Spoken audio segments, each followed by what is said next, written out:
Maverick News presents The Rick Walker Show. Defrag your mind.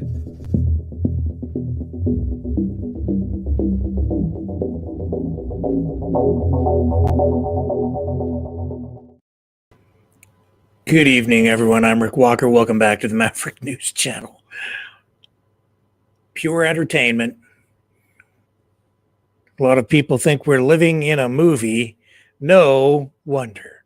Just look at what has developed at the border in Texas in Eagle Pass. Talk about a circus. So American.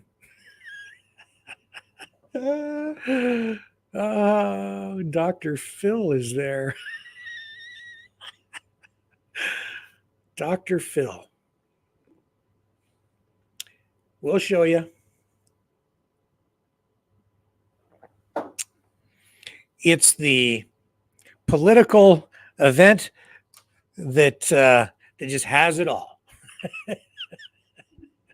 I don't know if you're finding the humor in it, but I am.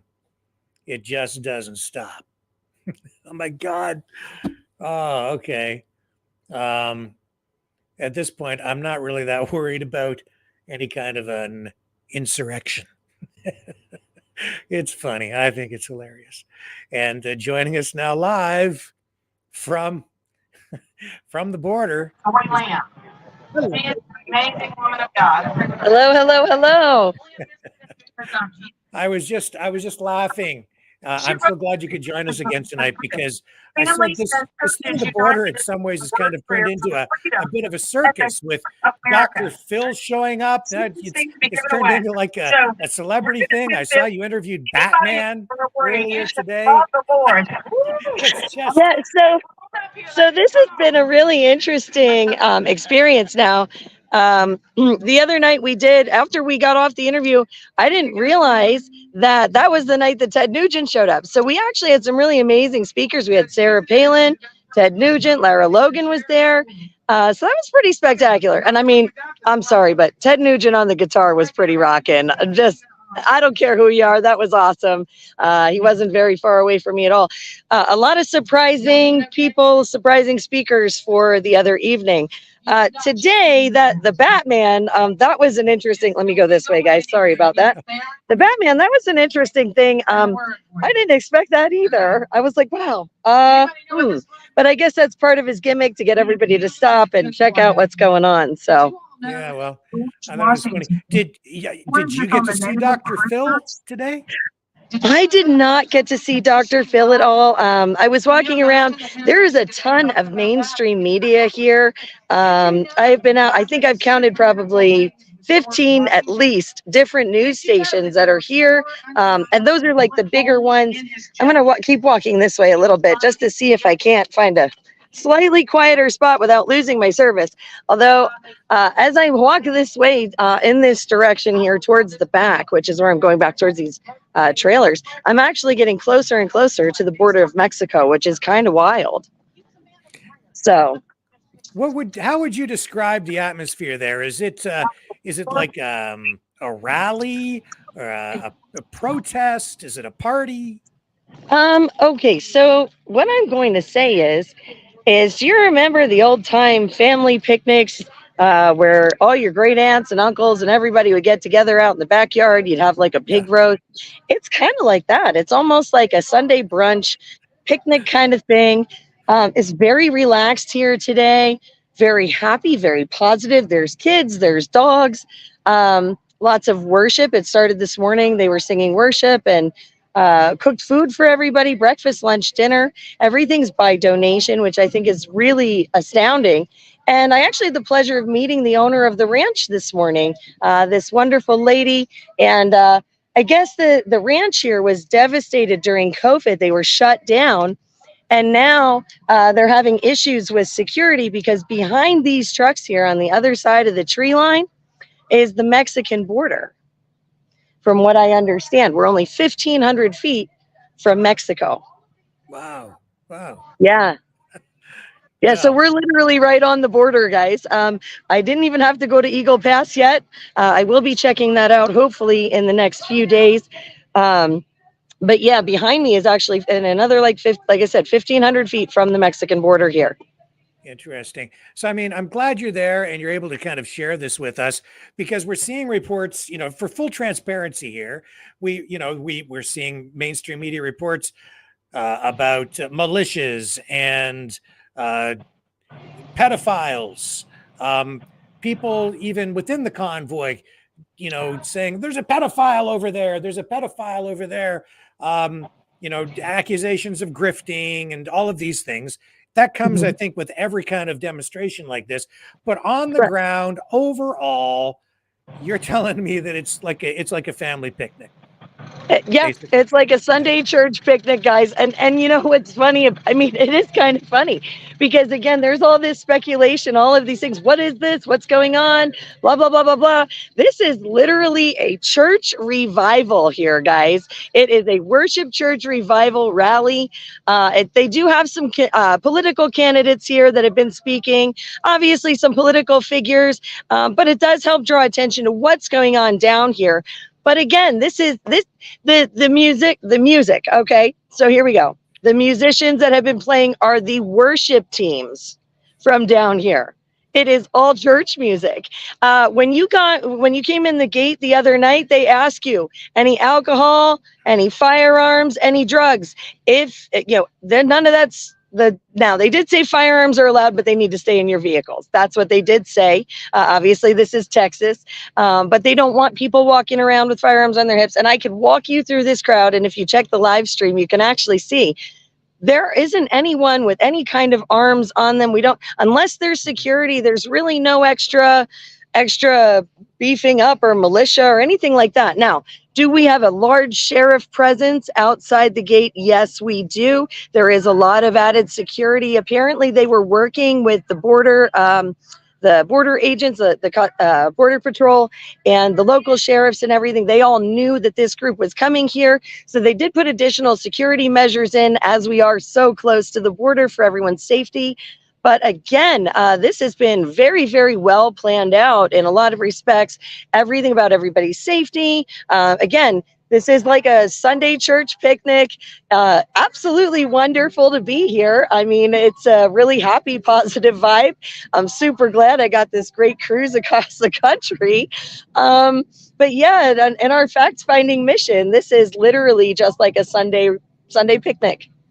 So how close are you to the Shelby Park, where the governor, confiscated the park or whatever, and that's really where the focal point of the political.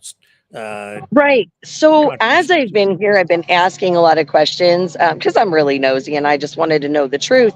And what I'm finding out, so Eagle Pass and the park are somewhere around 18, 20 miles from here. And they're literally just down the road.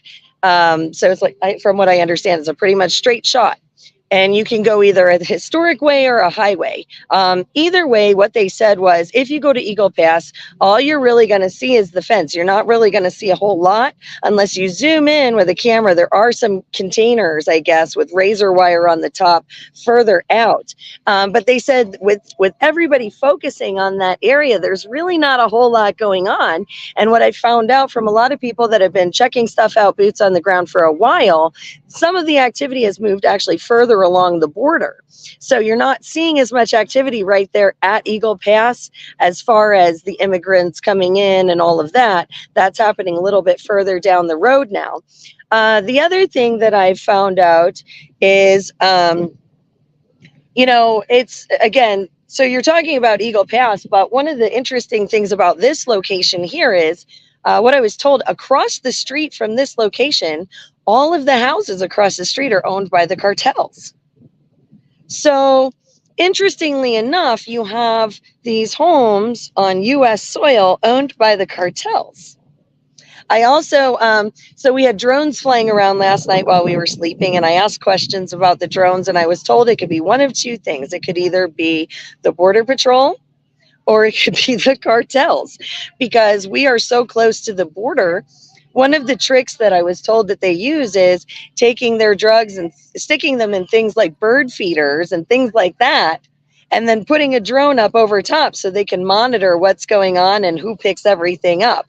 Not only, like I said, do the Border Patrol kind of monitor those types of activities, but so do the cartels with the technology that we have. And this is one of those things that right here, like these border properties right here, like this one, those are a lot of the issues that these kinds of residents are experiencing, in addition to having their pantries raided and their homes broken into, or their other outbuildings.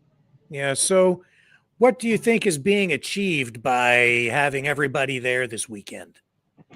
Well, so the first thing, first and foremost, obviously, this is bringing a huge amount of attention to this border crisis issue. And I think it's really important that this information, obviously, they're not letting a whole lot out, and they're not really talking about it as far as how it affects the people. So this is really important for that information to get out as far as how are these residents affected, things like that.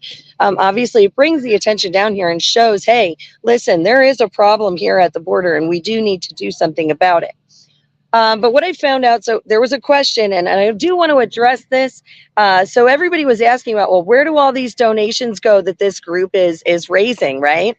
Those donations actually are going to this children's ranch to get it back up and running again.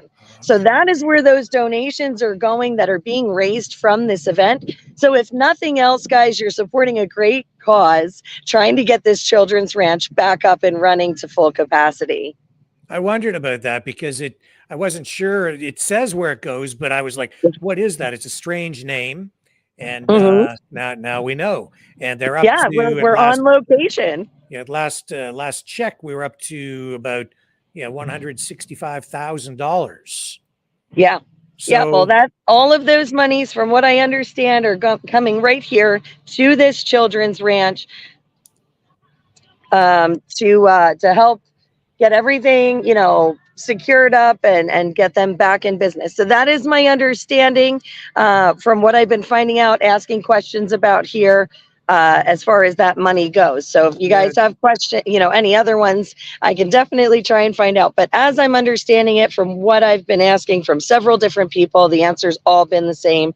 It does come right back here to this children's ranch. Yeah, it says to the mission WTP Haggai 28. Yep.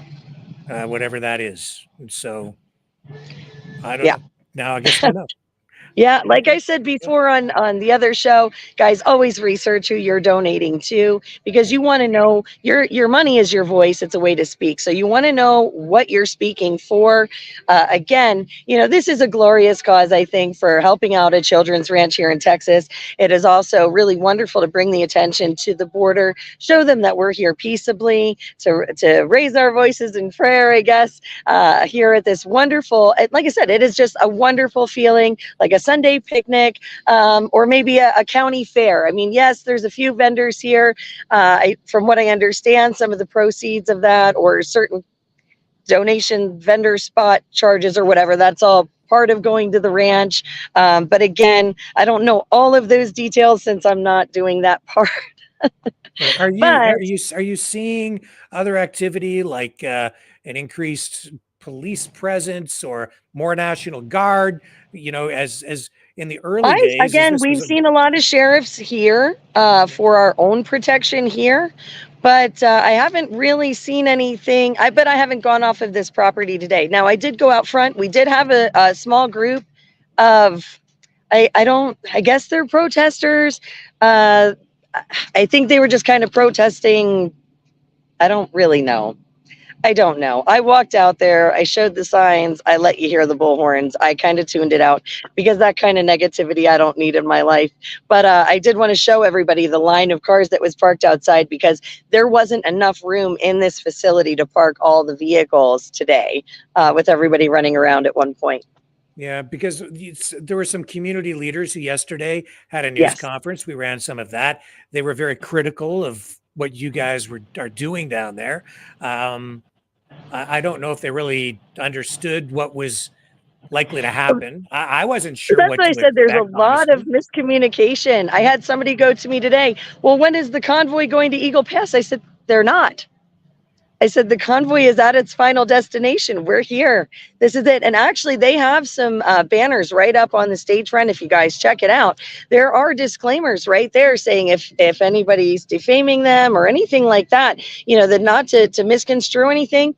Again, we've been showing you live transparency. There's a participant disclaimer there if you're participating here, that everything is, on your own accord and all of those other things.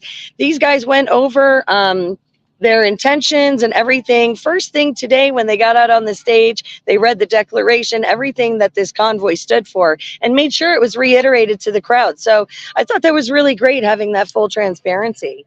Right. And then you just got the political side of this. Mhm. I mean, what you're doing is political as well, because it's a rally. And it's all connected to this issue at the border. But Right. then you've got like the heavy duty politicians going to head to head on this. Biden versus Trump basically is what it comes down to, I think. It's kind of like East Palestine all over again, where Trump showed up and Biden's only showing up tomorrow, I guess. From what I understand. I mean, how shameful is that? But again, it's one of those issues. I mean, obviously, like I said, the border is a hot topic, and it's really great to bring the awareness down here and what it's doing to these small border towns. Because again, these properties here, this whole place had to shut down, and all of their pantries and everything have been broken into, and their supplies stolen.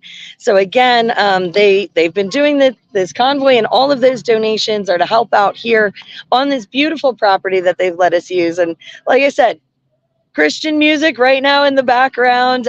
We have had a few political speakers, like I said, people running for local offices, talking about what's going on. And I think that's really, really great. And even to get those national and international figures here to shine the awareness on what's going on is so important. But what's even more important is being able to show everybody that you have this large force of Americans, and even some of you fellow Canadians, my brothers and sisters up there in the north, showing this wall of solidarity in a peaceful manner. That's absolutely astounding. And that gives me a lot of hope, because we really do need hope in the world. I mean, I think we were all a little sour after 2 years ago when things didn't quite work out the way we all expected, and we all kind of felt like we were taken for a ride. But this time I feel like we actually got the real deal, and we got something really great out of this. So I'm actually very hopeful and very excited for the rest of this evening. I think it's going to be a wonderful night. I've heard that there's supposed to be some exciting guest speakers. I've heard rumors, but I don't know. So we're going to see, but we're going to stick it out as long as I can out here with the live feed. So if you guys want to check it out, please do. Again, we're not editing anything, so it's complete, raw, unfiltered truth. Right. Yeah. And I think I know what you're hinting at as a possible guest speaker, because we were hearing about it even last night, but Yep. I don't even really want to say it because I don't want to. I don't either, because I don't want to get anybody's, dander up in any way, shape, or form, good, bad, or ugly. We're just going to wait and see what happens, because the problem is that when we speculate like this, that's what happened with this whole convoy. Everybody started speculating, and now look, here it is. It's a Sunday picnic on this beautiful ranch right here at the border. And I'll tell you what, I couldn't ask for a more relaxing, more wonderful time, because, like I said, as soon as you came in the gate, they were asking those questions. Do you have firearms? Do you have any drugs? Do you have any alcohol? No drugs, no alcohol allowed on this premises. Again, this is absolutely wonderful. And again, families, children, dogs, great atmosphere. Okay. And just to kind of tee things up for tomorrow, we are going to try to provide some coverage from East Palestine when Biden visits there. Do you want to just remind people of what the situation is there and what the cause is? Sure. So actually today marks the 1-year anniversary of the train derailment in East Palestine, Ohio, that had all those toxic chemicals that they burned. And what happened was, when they burned them, that created this huge smoke cloud that you could even see on the weather radar across the globe. And those chemicals, folks, are biocumulative toxic chemicals. So that means that once they're in your body, they never go away. And these folks have been exposed to these chemicals for the last year in their air, in the soil, in their water. They have gotten zero federal aid whatsoever. And nobody's been held accountable for all of these damages, in a lot of respects, these medical bills and increased expenses for these folks. So again, they've been suffering for this last year in these conditions, and the EPA is telling them their water's safe. Meanwhile, they turn on their tap water and their wells, the water's fizzing and it smells like a mixture of battery acid and sulfur. It's not a great situation. The creeks are still pluming. And as they're doing the soil testing and things, we're finding those numbers just keep going up and up and up and up and up and up. So these poisons, these dioxins, are not going anywhere. And these people are literally exposed to these chemicals every single day. So these folks, like I said, no relief. We as a group, Soup Mama Official, we went in there last year several times with relief goods. We're going back again in March to try and help these folks out because, again, like I said, here we are 1 year today, and Biden still has not gone there. He's going there tomorrow, and all the residents just feel like he's using them for a photo op for his campaign. There's a lot of them that are very, very unhappy about him coming out there so late in the game and after leaving them to feel abandoned and left behind. Oh, yeah, absolutely. And, we'll just monitor your live feed a little bit tonight as the show progresses, but tell people how they can find your work again. So, folks, you can type in Soup Mama Official on any search engine. You'll find us on Facebook, YouTube, Twitter, Gab, all the main social media channels, guys, Rumble, X, all of those. And again, you can also reach us at Soup Mama Official, all one word, at gmail.com. If you want to get a hold of us, please check out our East Palestine footage. I was at Ground Zero last year when it happened. So if you want, you can check that out and see what it's all about. We also have a short video that we put together for all of you folks to explain their situation in about 2 minutes. So please check it out, share it out, let people know, that we haven't forgotten them, we haven't abandoned them, and that we care as Americans and other people around the globe. We're all one big family, one big community. As you know, I love all you guys out there. Right now, we have at least 25 different countries watching what's going on here in Eagle Pass off of the Soup Mama Official live stream on YouTube. And guys, this is huge, huge news, and we appreciate everything. We appreciate all of you and your support. We appreciate you too. Thank you, Soup Mama. Appreciate it. Thank you, guys. Have a wonderful evening. Stay blessed. Okay. See ya. See Okay. Soup Mama right there near Eagle Pass, Texas. And thank you to her and her crew out there for bringing us that information and video tonight. So stay with me. When we come back, we'll show you that Batman footage. We'll show you Dr. Phil. We'll show you everything else going on there, and we will get into the other top news stories of the day. Don't go away.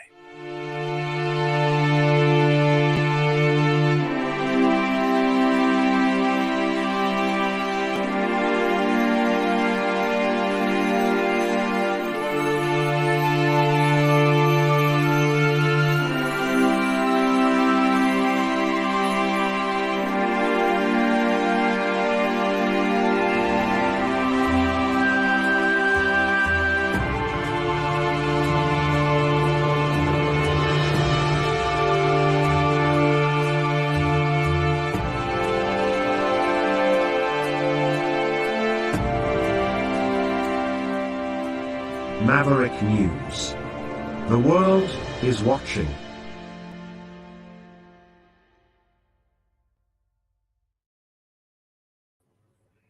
Okay, so it has turned into a bit of a circus down there. I'm just being, straight up honest. It is making me laugh. When I saw Dr. Phil fly in on a helicopter, that was when I really clued in that this is all political theater. Okay. And yeah, there are a lot of moving parts to this. There's good stuff, there's some bad stuff, there's some weird stuff, bizarre stuff, but it's all entertainment. That is definitely the case. And Soup Mama ran into some of that at the children's camp, where most of the convoyers are staying, the Take Our Border Back convoyers.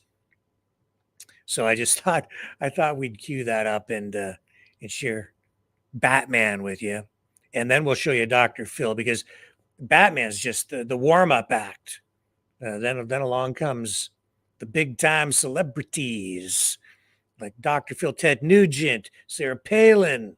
It's an all-star cast, and we'll get into the into the other side of it a little bit too, just because you can't have an event like this anymore without taking some of the good with some of the bad. And here we go. Here's Batman. The amount of cars and things that are here. Oh, look, we got Batman today. Look at this, guys. Look at that. What brings the superhero up? Mental Health Act. The world free. So Batman is out here representing mental health work. All right. So we're now incorporating AI into technology, gadgets and gizmos for kids, adults, everybody mental health related. It'll be like a Facebook where they could interact and mingle with the same types of individuals with figurements, abnormalities. AI will be there for listening ear. Not only will it contact emergency services if need be, it handles everything tailored to every individual, specifically to your needs and wants. Hey, that's what we're doing. We're just going to be free to the public, and we should launch this year. Awesome. Hey, man. All right, guys. I'm 54 years old, and I'm finally meeting Batman. Yeah, I know, right? So here's this, guys. This is the QR there for what Batman is out here. And that's the QR of the Facebook group. Okay, QR of the Facebook group there. It's all about mental health support. Overall well-being. Yes. Overall well-being. So, guys, that is what he's here talking about today. Donations are going to be made in the pledge's name. So these are pretty much free merchandise. Just the users will be making donations, which will give them free beta testing. Awesome. Okay, so you hear that, guys? Any of the stuff that's donated goes towards the beta testing. Mary, those donations towards the ranch, that would be the ones. Check out the takeourborderback.com website for that information. So, Latino for Trump. Yes. Very cool, guys. Thank you very much for being here. You want me to take a picture for you? Absolutely. Heck yeah. Let's do it. Pictures with Batman. You can't not have pictures with Batman. But can you give us a full picture? Yeah. Oh, I'm going to get feet and all. The other ones were like 3/4, kind of like knees up. Yeah. So, all right, gents, thank you for explaining that to the viewers. We really appreciate you being here, guys. Thank you for the support. So again, right here, guys, look at this. Welcome to the ranch. All about God's children. Here is a number for you. Again, guys, you want to make sure, no matter what it is, you want to make sure you're doing your research. There's Mike America this morning. How you doing the security thing as usual? Yes, sir. Yes, sir. Keeping us safe. We appreciate you. Just go in there with a sidearm on his hip. Little concerning, but that's all right. He's a law enforcement officer, so he can carry it on him while walking around the ranch. There you go. There you go. He's just keeping us safe too. The sheriffs have been excellent around here. Yeah. Batman doesn't. So, guys, gun. that's He's Mike got America. He is in charge of security down here, which is amazing. Okay. Oh, hang on. Here and it is lined with cars. This is right outside the ranch. I'm literally standing right here in the middle of the road. I think she's going to show you these protesters here Mexico, too. That right there. Showed up. That goes to Mexico. Okay, so that's the road to Mexico. Right here is the ranch, folks. And again, this is all down the street. Now, I know if I walk too far, I'm going to lose my service. So I don't want to do that because I don't want to drop you guys here. But I'm going to take a second and I'm just going to zoom in going down the street. You can see as far as this camera zooms, there are cars parked down the way there, all the way to the end, both sides. There's cars parked in the back of the ones on the road too, off to the side. So guys, there are a ton of cars here, lots and lots of people at the ranch. Looks like law enforcement rolling up right here. This is wonderful. Look at all these guys. Those are some great shirts, guys. Great shirts. Wonderful. Great hat, good hat. Thank you. Thank you. So again, guys, this is literally right outside the gate. This is the Cornerstone Children's Ranch. This is where we ended up. Thank you for your service. We got our guys here. So yeah, so again, this is where we're at. There's Miss Elvira. And like I said, all of these cars here, all Another here celebrity, at the ranch. Elvira. This is just amazing, guys. Hey, Elvie, can you do me a favor? I want to take my sweatshirt off. I am cooking. Yes. You'll Um, never see me in jeans again, but jeans have to be on in Texas. Hold that 2 seconds. I am just cooking. This place. So Listen, do you know that the deans are here? The attorneys that held their guns on their front porch and got the world's eye on them? oh yeah? They're I here. didn't know that. Yep, the deans are here. Patty Dean, I think his name is Greg. Patty and Greg hang Dean. on, we're gonna- Sorry. We got coming in. There we go. Look at that. Frontline Alternative Medicine is here. Oh, good morning. Woo! Nice. Yeah, we can Yeah, show that this thing. is- Okay, I gotta try my sweatshirt. Oh my gosh, it's It is getting so super hot. warm. It was a little It chilly is. when I got up, Yeah, same. but the sun is coming out, and this is just gorgeous. And absolutely wonderful, guys. Good morning, There's Lila. soup. Rocking the Soup Mama shirt today, and our Coffee chest hat. Indeed, we do. With the Lord, all things is possible. That's why we're here. So yeah, so we're here, like I said, at the front gate, guys. This is the Cornerstone Children's Ranch. I'm really glad Elvie has the camera for a second. Again, I was just showing you guys down the street there. There are cars as far as the eye can see that way. This is the road to Mexico going this way. So you can see cars all the way to the end of the street right there. Up until about the actual border. Oh, step this way, one more, baby. I don't want you getting run over by traffic. Nope. So, so again, those cars are parked pretty much to the Mexico border. There is about as far as they can pretty much safely go. Cars parked all the way down the street that way. Here, let me take this back from you. Your And hands put this are in my so pocket crazy so I can full. help you. And again, right here, front gate. I'm gonna take you guys in. I'll take you from Elvie for a second. Let her do her thing. There you go. Gotta charge my phone. Yeah. Oh, I will show you here we go, guys. I'm going to show you this sign again that has the number for the ranch. Take your screenshots, guys, so you have the information. Again, you can check out their website, takeourborderback.com. But that's the phone number there. And then again, this is the website over here, guys. Website there. Secure the border, read the Bible, vote for Trump, and live for Jesus. Okay. So take your screenshots, guys. And again, check out everybody. Like I said, you want to always make sure you're checking out all of the people and all of the groups and things that are working.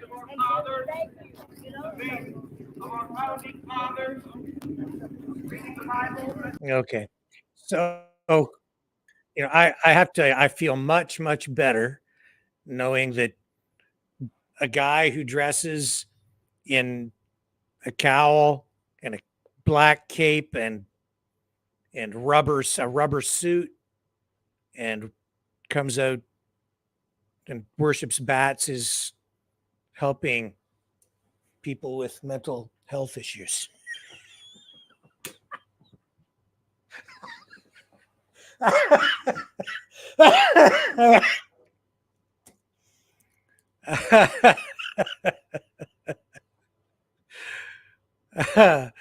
Oh my.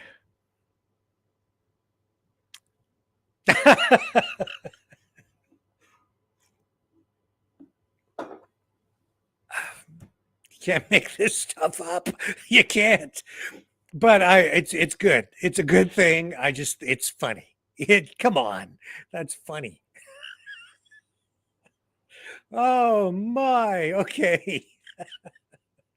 Oh, what a strange week. What a strange week. We've had people, mainstream media, jacked up because they're saying that this is going to lead to maybe a civil war. You've had was it Marjorie Taylor Greene came out and said we need a national divorce. You have the governor of Texas confiscating a municipal park, not giving access to the feds. It's standoff. Trump's telling other states to send reinforcements to bolster the National Guard numbers. It's just, it sounds real serious. It sounds like everything's about to blow up and deteriorate into something real messy. I suppose we're still sort of there. And then you have all these different players coming together. And here's what's really going on. It's like you have militia groups going down there. And let's just face it. Let's just be honest. Yeah, you have the occasional person tweeting or saying something that sounds like they're getting ready to, run down to the border and provide reinforcements, like militia, citizen-led, vigilante style reinforcements for the National Guard at the border. And everyone's like, what the hell's going on? And then you have Alex Jones chiming in over the last couple of days with his crew down there saying it's a false flag. We have secret documents and inside information from sources who shall not be named, telling us that it's all a big setup. And you have other streamers saying, don't go. It's all a setup. I mean, the drama is just off the charts, right? And then you have other people. I don't know what it is with these events, but there's always the pedophile element, right? I guess it's because everybody's so concerned about saving kids and protecting kids, and then there are all these accusations flying around. There's always a few. That guy's a pedophile. That guy's a pedophile. But then you go down there and it's people praying, saying, and you just heard the guy on the PA system saying, what was it? Eat your lunch and read your Bible and vote for Trump. Okay. And then you've got Batman and Elvira and people hanging out, singing songs, praying, worshiping. It is like a church revival there. They said that's really ultimately what it was going to end up being at one of the previous stops before they got there. They're not even going down to the border. They're about almost 20 miles away, for crying out loud, and they've stopped.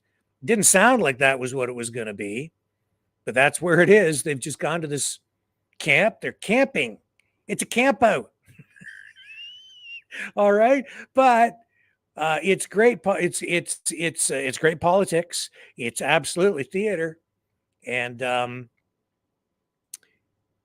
then there's Dr. Phil got in on the act today.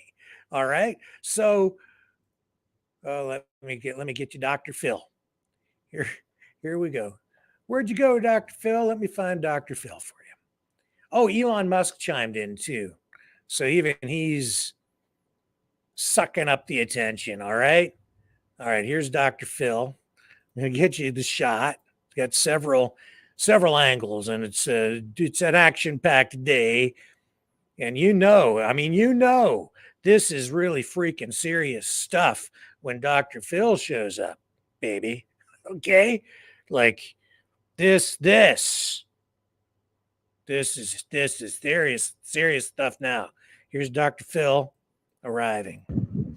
All right, there's Dr. Phil out in his state-provided helicopter. He's about to go apparently take a tour of the border. That's all of his people and some of the state people. Cameraman's in the back. He's in the back.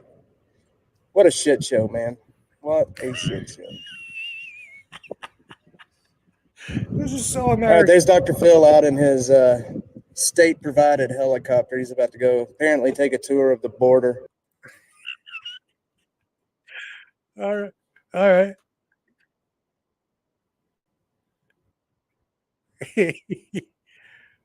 Yeah, so there he is. He's at the border. Okay, Dr. Phil. You know what he needs to happen here is like Dr. Phil, you know, he's like he's a shrink, right? So you need to get Dr. Phil and Pat-Man together. All right. And yeah, and then they could do like a whole live stream show. That'd be a hit, right? One shrink talking to the to the guy in the rubber suit about mental health, saving the kids. That's funny. Yeah, again, you can't make it up. Can't make this stuff up. And he's down there to put his finger in the dike to stem the flow of illegal immigration. Thank you, Dr. Phil, for saving America. It's just, oh, I just saw that. I just thought that was hilarious. Here we go. All right, here's more of Dr. Phil. All right, guys, we're down here at the border. And funny enough, Dr. Phil is actually here. He's down there in that helicopter right now, getting ready to take off. So if this circus hadn't gotten any crazier, Dr. Phil is getting in a DPS helicopter and is about to take off to tour the border. Jesus.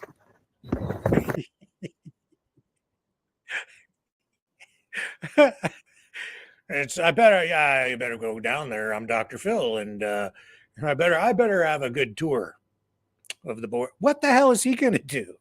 What is Dr. Phil going to do about the board? I don't know, man. But hey, whatever. It looks important. Dr. Phil touring the board, and then he, when he was down there, he's does this weird video thingy where he's obviously reading or reciting a script. All right. Let me get you the video of Dr. Phil reading this script. Here we go. Okay. Dr. Phil making his video, and he sounds like a freaking robot. You'd think it being the polished national celebrity that he is and all the TV experience he has, that he'd be a little smoother. But listen to this. He's doing the script, and it's clearly a script that he's reciting or reading, and I'm surprised he's just not a little more polished with it, but he's under a lot of pressure down there at the border. You know, he's got one finger in the dike, and while he's trying to remember his lines. Texas law enforcement has seized over 454 million lethal doses of fentanyl during this border mission. Governor Abbott has said that the federal government has broken the pact between the United States federal government and the states. Governor Abbott says President Biden has refused to enforce those laws and has even violated them.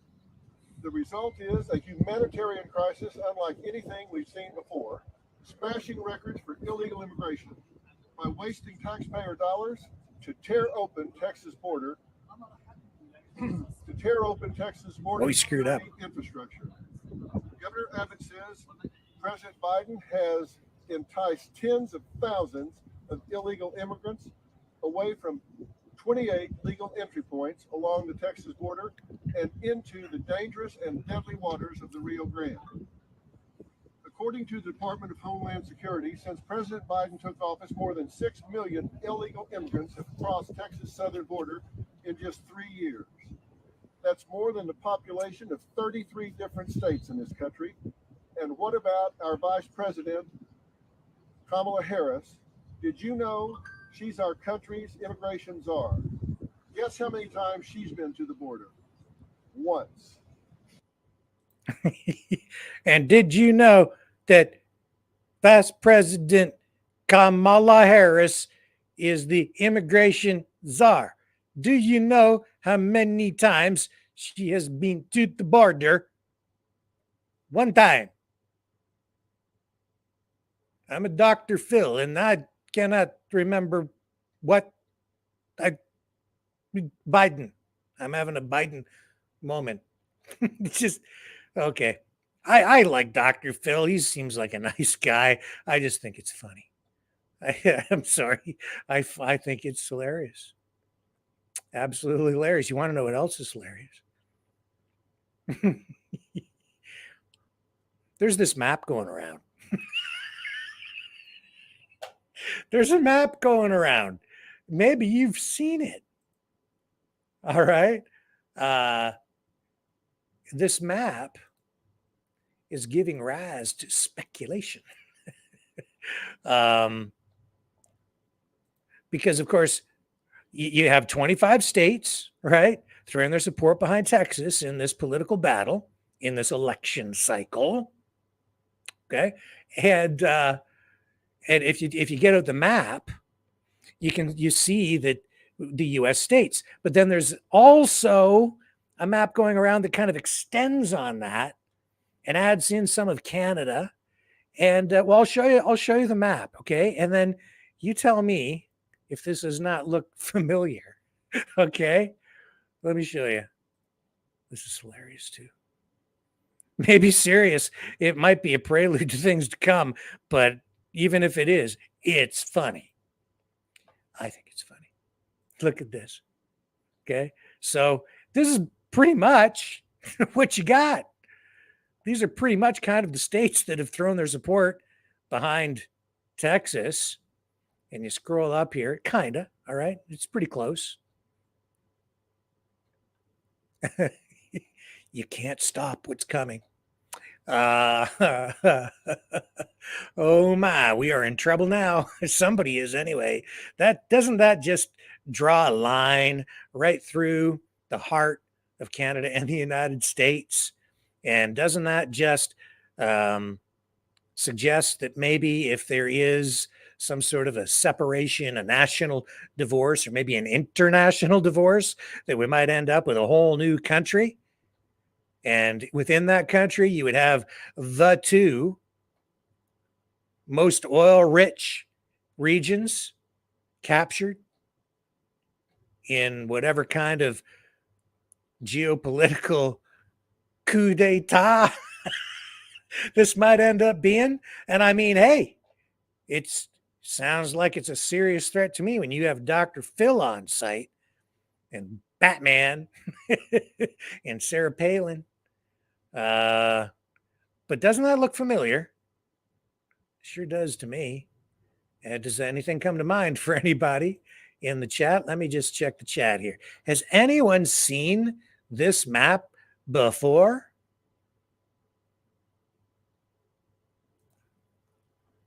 Let's bring up a few comments here. There you go. And Yvonne is making some reference to Russia. Kim RS says, yup, of course. And All Seeing Heart says, the diagonal is curved. Yeah, I think diagonal. Dennis Johnston says, diagolon. Right on the money. Yeah, let's show you. In case you haven't, if you're not familiar with what the heck I'm talking about, folks. This was all part of the Emergencies Act. It was this meme country, supposedly a meme, not supposed to be real, but you never know. Trudeau imposed the Emergencies Act, which is the modern equivalent, the rewritten, rebranded War Measures Act in Canada, to crush the Freedom Convoy in Ottawa.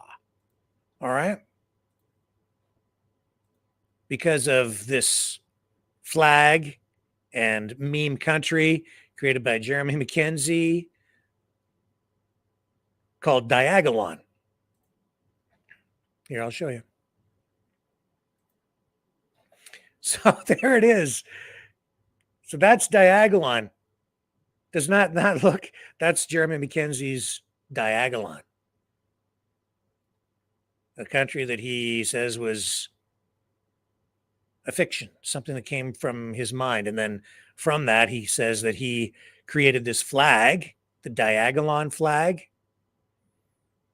which has the jagged edges on it, on a cell phone with some sort of a graphics application where he simply dragged his finger across the screen to create that flag, mimicking these would be the states that if they separated from Canada and the United States to join a new country, it would reflect, I guess, conservative ideology or an ideology or belief system political that is not woke.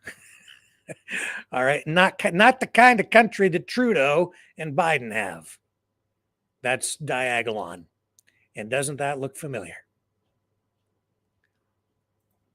Again, can't make this stuff up. And this was not on The Simpsons. We've had that on our show.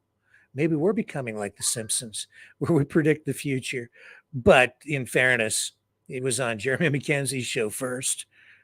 And I think some other shows, many other shows have shown that flag and that map. Does that not blow your mind?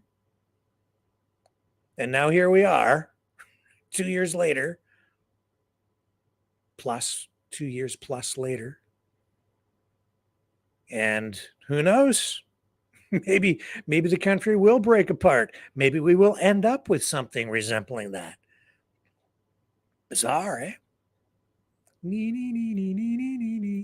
Unless somebody has a plan.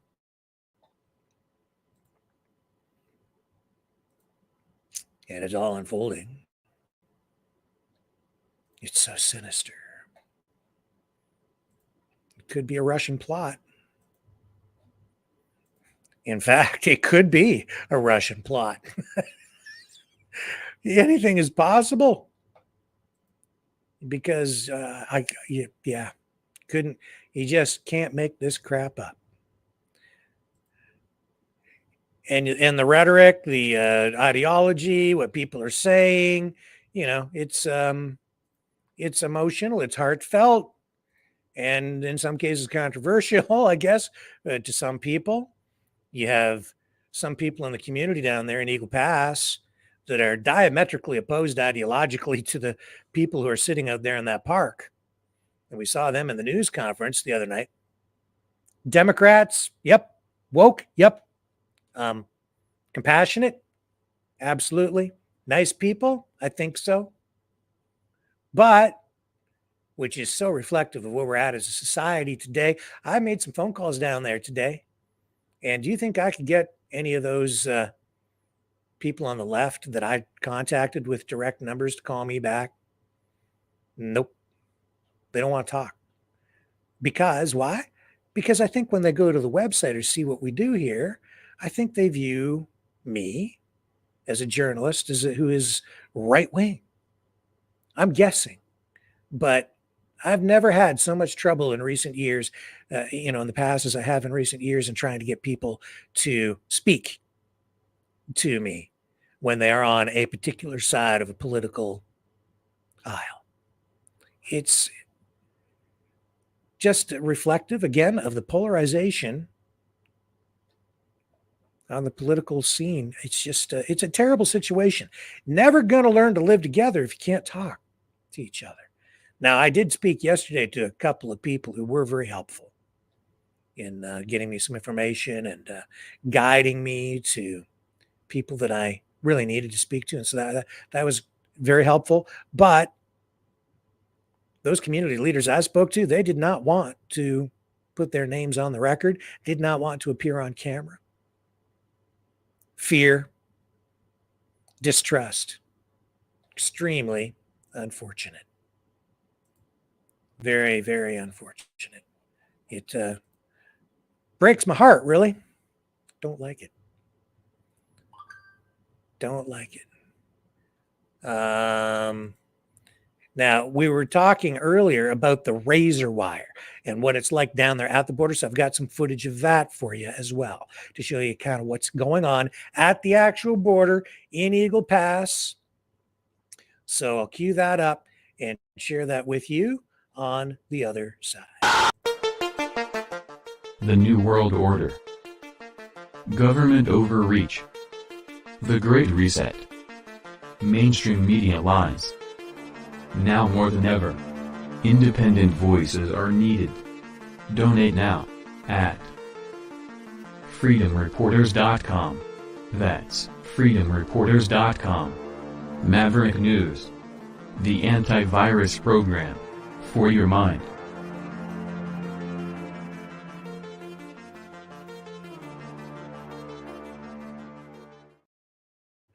Okay, so this next video is coming in from Lori Arnold, who is down at the border in Eagle Pass, got right up pretty close to where this razor wire has been deployed by the Texas state government that the Biden administration wants removed. So she gives us here a little sampling of what is actually happening at the border in Eagle Pass, not just from the camp 20 some miles away. And this is important too. And I think this kind of coverage helps keep things or gives us an accurate perspective of what is going on. So there in Shelby, River. There's You the see river. The river. You can see the razor wire. Right down there is the razor wire down there. Let's see if I can see the get, containers that let are me get to your left. Hold on, I'm trying to get in here first. Let's see, where am I? I gotta get myself. Okay, there. And then we got the, where's the containers at? Oh, there they are over there, yeah. No, I can't see them with the camera. I gotta get over a little bit. There's the there's the containers. There's one of the river.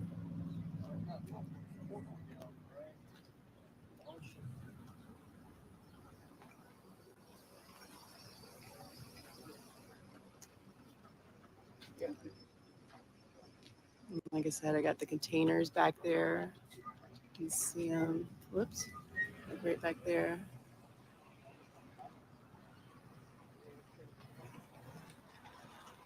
Oh, okay. Well, let's go walk down here and see what's going on.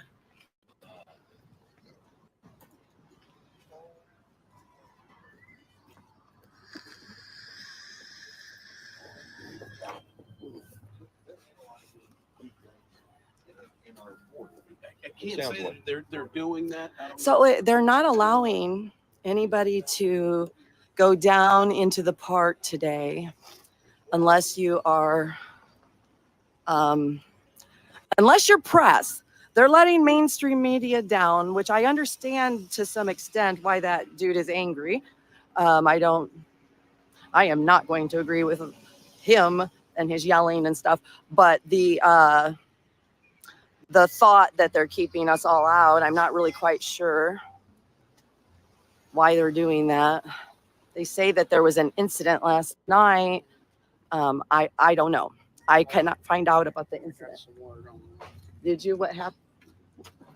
Or do you not want to? No, I don't. Then let's not put it out because we don't know what happened. Yeah, we'll talk about it. Yeah. So I don't know what's going on with that. I just know that those guys were really pissed off that they could not get down there.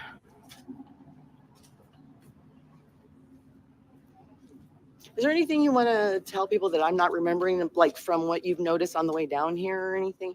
Things that people should, like, were there a lot of police on the way down? I mean, changes because of this? You mean actually in town? Or? Yeah, well, any of it. No, not really. No, okay. Just they got this. You know, yesterday we could actually go down there. I mean, that's the only thing different. Yeah, yesterday we could go down.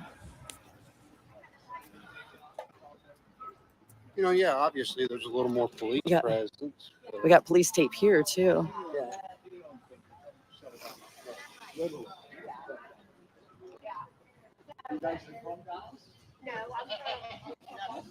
And we can't. Now this is the other road that comes up here. So can I ask you something, or? Sure. All right, let me. Oh, on video? Yeah. Do you not want to be on video? No, I'll okay. turn it around. No, that's okay. Okay. So I'd heard just a little bit of what you were saying to the other gentleman that was yelling. Yes. I didn't hear a lot of the conversation, but I kind of got the idea that maybe you were for a more quiet, a peaceful approach. Yes. Is that? Yes. And that you actually went and protested during Vietnam. You caught my attention with that. Madison, Wisconsin. Yeah. That is so interesting. Oh no. I'm 70. No way. Oh my God. No, she just said she was 70 years old. Oh my Lord. Nuh-uh. Look at her. She says she's 70 years old. Are you eating right or what? Look at it. 70 years old. Woo! That is awesome. I'm retired law enforcement. Oh, are you? So I've always been in the real estate. Mm-hmm. Well, now, come on now. I got to admit, we did see whoever that guy was that was pretty big. Oh, the guy with the white hair. Some of the police get kind of big and then they can't, you know what I'm saying? So sometimes law enforcement stays in shape and sometimes they don't. I'm glad that you have. I'm a swimmer, I bicycle riding, and I lift weights. That's so awesome. Yeah. Okay, well, that's enough.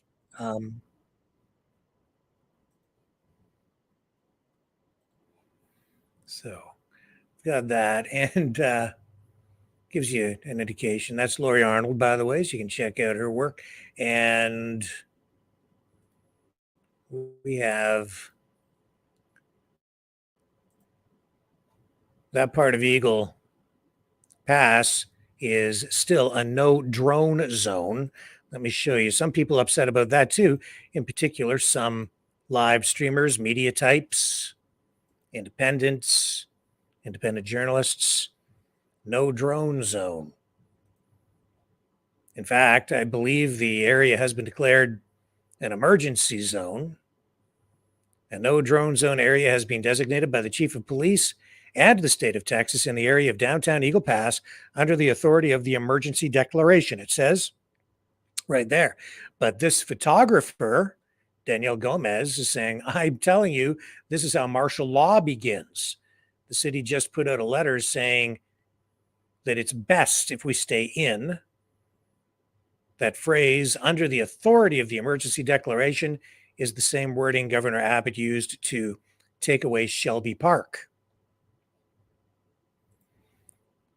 So that's the other side of this equation. Some people not happy about the protesters being there. That photographer not happy about it. Obviously a local. And a no drone zone. It's a no drone zone, baby. Let me see if we can pick up a live feed coming out of the park there. Let's go live now. Back with Soup Mama for a moment. There we go. Let's check this out. For any of And this to live happen to again. them, you know, the train derailment and the burn, and 0 federal aid in a year.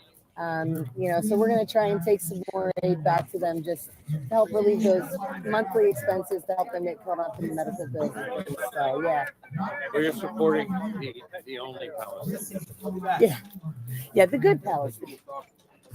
Yeah, but like I said, those guys, they really do need our help. So I appreciate it if you can share out the word. That's the best we can do to try and get them help. It's done a ton of work. Yeah. Yeah. Well, and he probably knows that we were down there.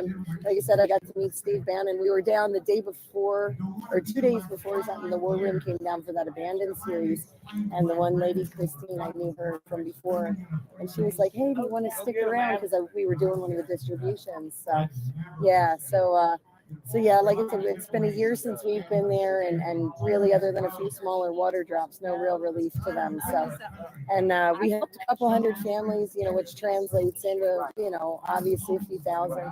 So every help that we can get, and it's such a blessing to them. Yeah. Pleasure to meet you. She got bit. I'll catch you later, okay? All right. Love you, Jay. All right, guys. I'm going to try and tuck this merchant. Uh-oh, we've got more speakers. In the magazine as I ran. Maybe we should watch Hearing that. gunfire. Ran across the street barefoot. People say, really? You didn't put your shoes on? I say, you're lucky I had pants on. Because shots were being fired, and every shot that I heard I knew was pointed and aimed at me for someone I cared about. Sutherland Springs, Texas is under 600 total population. Total population. Yeah. And we're in the middle of a little bitty county where we have no police department in Sutherland Springs. We're not even incorporated. There you go, guys. And I knew that it could take a long time. It took police 19 minutes I'll let you listen before to they showed speakers up here. after the first 911 call. And I knew my community needed me. That's what our Second Amendment is about, protecting our family. And what's coming over the border, FBI and Homeland Security has already said, likely to be terrorists here. Something's going to happen. You better have a gun. Because police are minutes away. They were 19 minutes away. Yeah, I'll watch I him. ran across the street, and as I ran across the street, I yelled out. Yeah, I gotta get And I truly believe that God called the demon out at that moment. Because as I yelled out, he had shot Julie Workman through the breast, and he shot Chris Workman in the back, instantly paralyzing Chris Workman from the waist down. And he walked over and he was pointing the gun at Chris Workman's face. Chris said, I was ready to meet Jesus. And it hurt me scream. Chris said at that moment, his face changed. And he dropped his rifle in the church and came out shooting at me with a pistol. Had on Class 3 body armor, ballistic bulletproof helmet, and he was shooting at me. I ran behind the truck. Something about a 6.2 liter V8 Hemi that was real comforting for a moment. He hit the truck in front of me, shattered the windshield of the car behind me, hit the house behind me. He had on Class 3 body armor and a ballistic bulletproof helmet. I hit him in the left chest, I hit him in the abdomen, and he kept running. He ran for his car. When he turned to his side to get into his car was sitting in the middle of the street, driver's side door open, engine running. When he turned to his side to get into his car, I put one high in between the plates and I put one in his legs. He got in the vehicle, put 2 more rounds through the side window. Joe Biden wants to say, I want to teach police officers how to shoot them in the legs. Joe, it doesn't work. I tried. He got in the vehicle, slammed the door, put another shot through the side window. I couldn't see his head from the reflection, but I knew where his head was, and I popped one and it went right across his forehead, right underneath the brim of the helmet. He accelerated, turned the corner, he wanted out. Now he wanted out. As he ran down the street, I ran out into the middle of the street. The last shot I took, I was 150 yards away from him, and he was fleeing. I put it through the back windshield and went through the driver's side seat, hit him right on the left shoulder blade. He topped the hill and out of sight.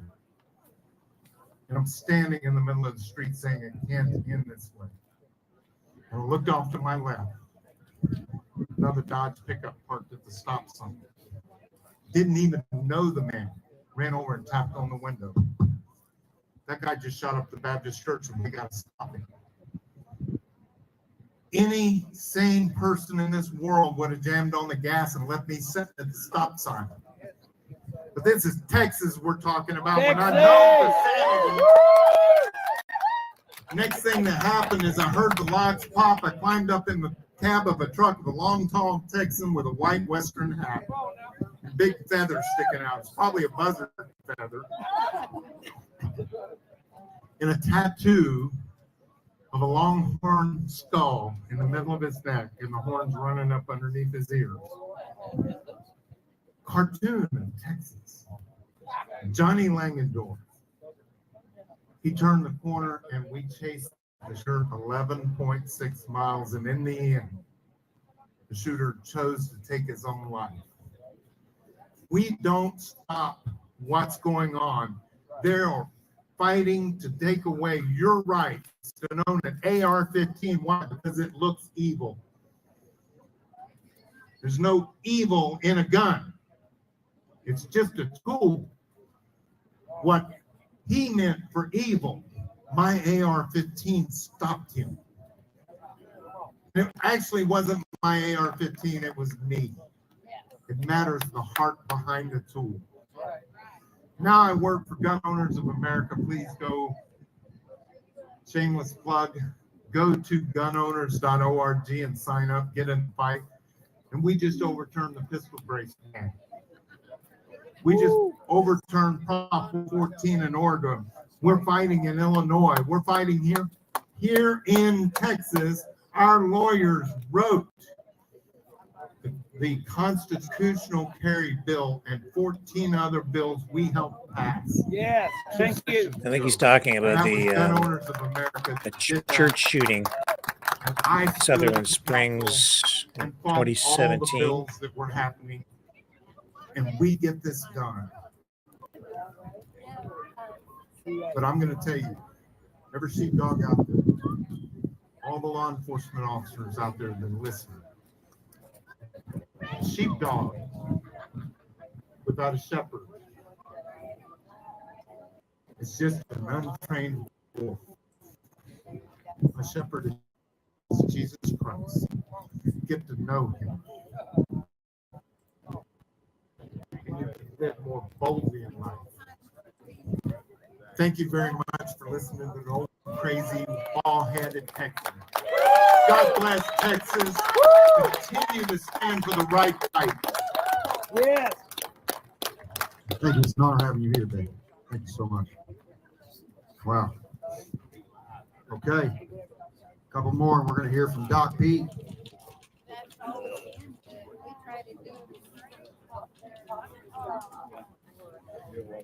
This man I'm about to bring up here. Another Marine. Got a lot of Marines. Like, again, they can't stop. They can't stop fighting.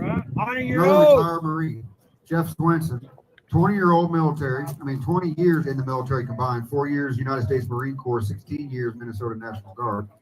This man has purchased and distributed 5,500 pocket constitutions. Yeah, we got a yeah back there. Who was that? That's right. She understands how important it is that we know what our Constitution says. This man does too. That's why he's dedicated so much of his time and treasure making sure that happened.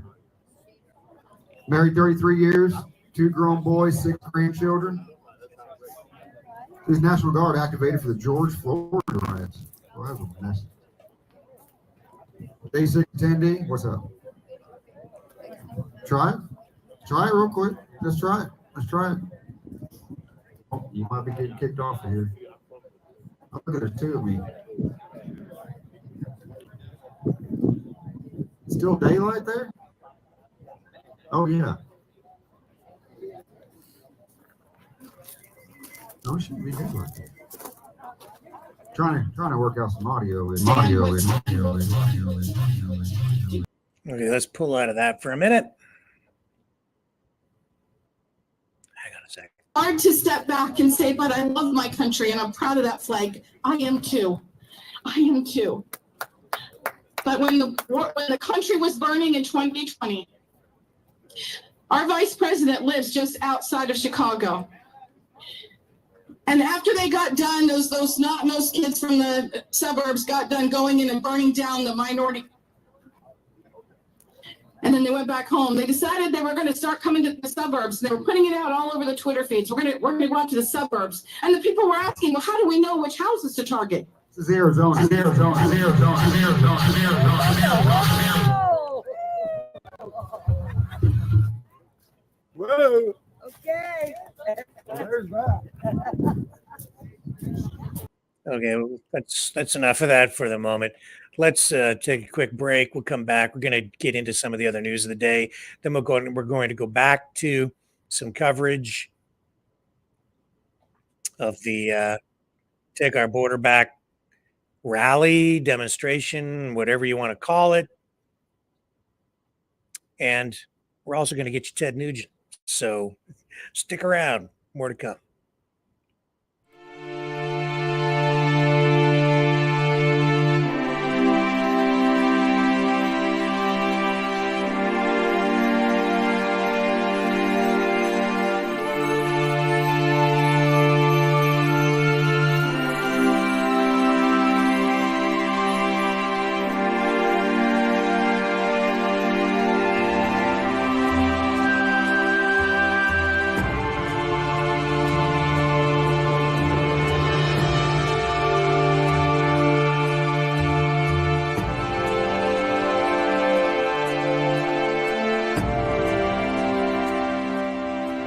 Maverick News. The world is watching.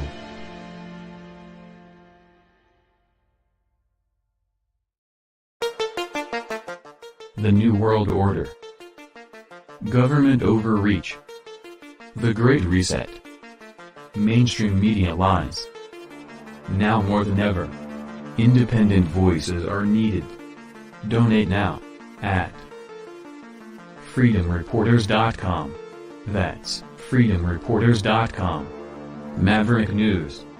The antivirus program for your mind.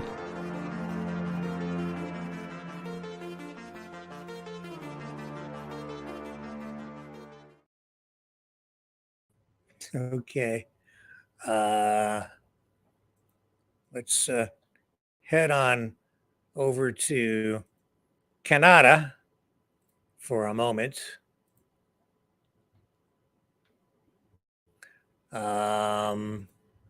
This is a political story. It reminds me kind of like a Donald Trump moment when he kind of puts his foot in it.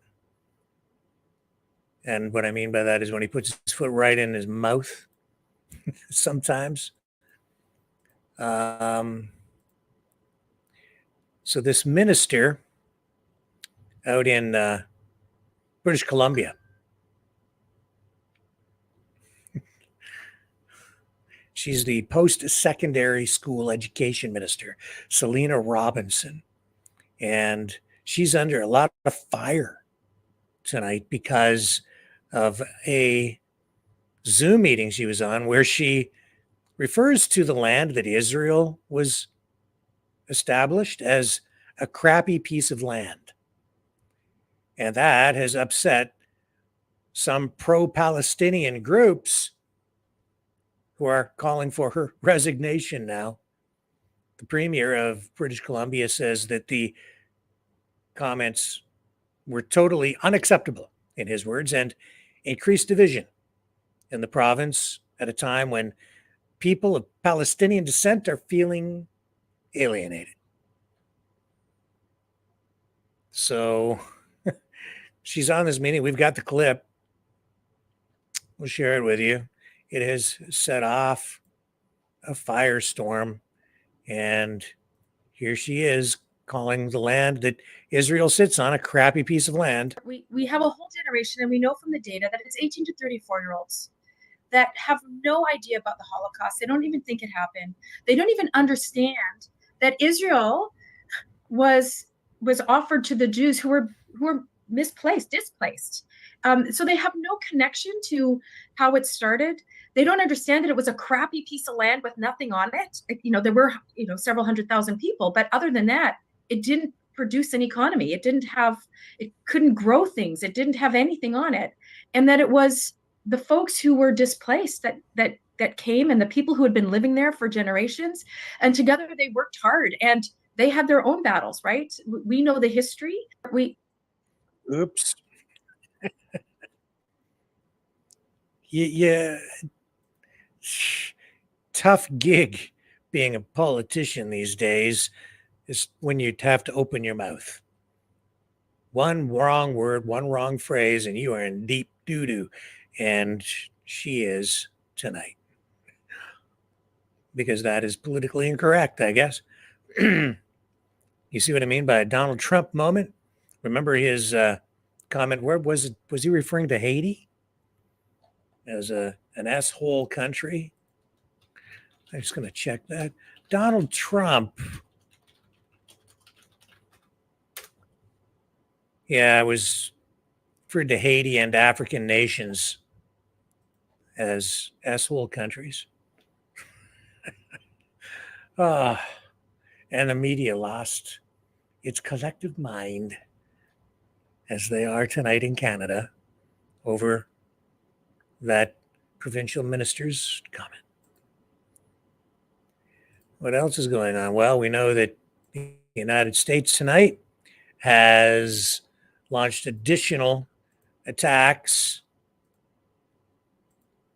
this time in Yemen, in response to the attack that led to the deaths of 3 American soldiers in Jordan.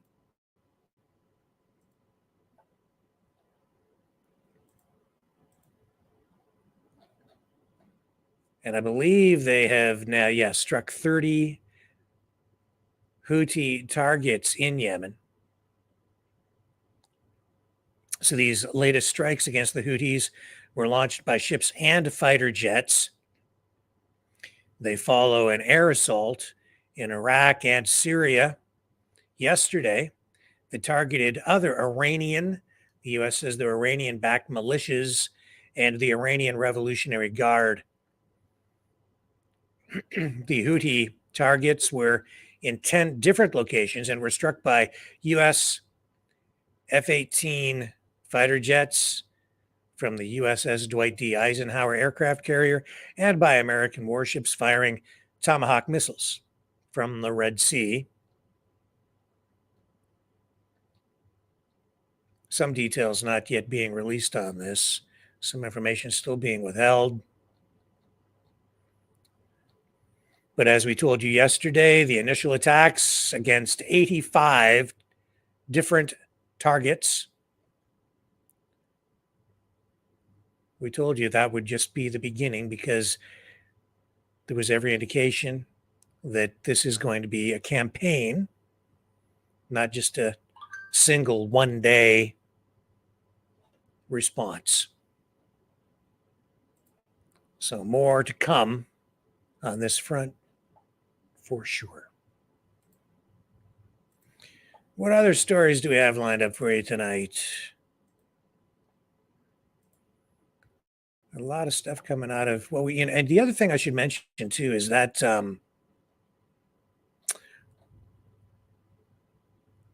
that Take Our Border Back demonstration is really just one of 3. There's another demonstration apparently going on in Arizona and another one in California.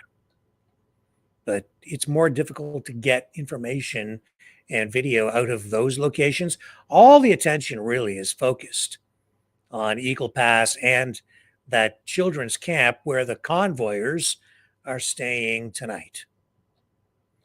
Now, more than 100 days since the Hamas attack on Israel, October 7th, the Israeli military is still continuing its operations in the Gaza Strip. This conflict now is the deadliest between the warring sides since Israel was established back in 1948, and it shows no signs of ending in any way in the near future. No end in sight at this point. But we are seeing that Hamas has received a proposed hostage deal. This coming from officials in Qatar.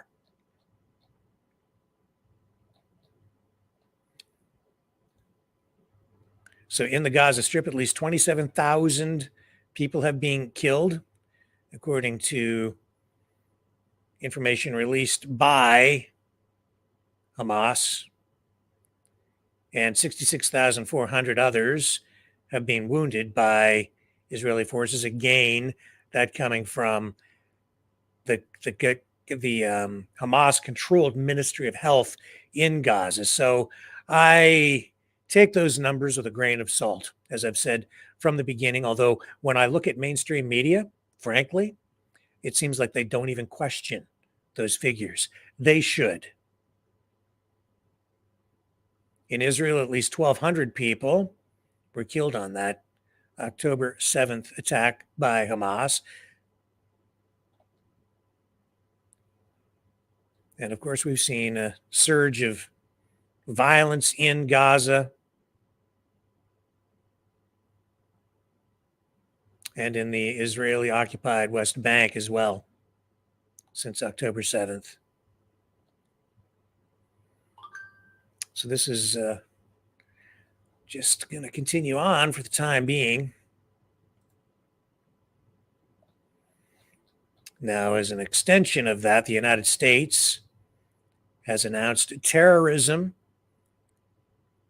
and sanctions evasion charges and seizures linked to a $1 billion oil trafficking network that it says finances Iran's Islamic Revolutionary Guard Corps and other militant groups. So it has announced terrorism charges and seizures linked to this, what they're saying is an Iranian oil network. So these cases are a response to a series of aggressive actions taken by Iran over several years, according to the Department of Justice.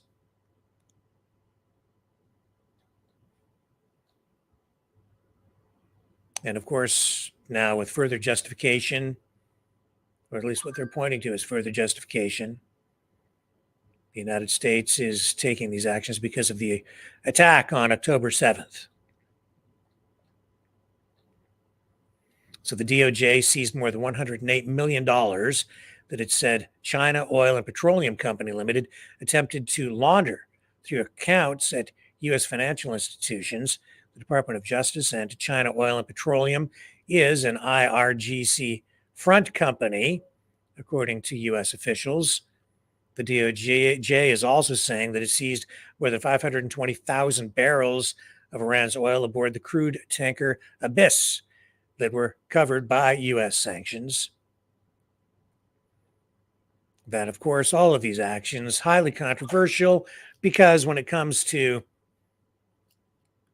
a war, a conflict, in either times of war or peace, who has authority on the open seas is largely a question that is answered by who has the biggest and the most guns, the most power.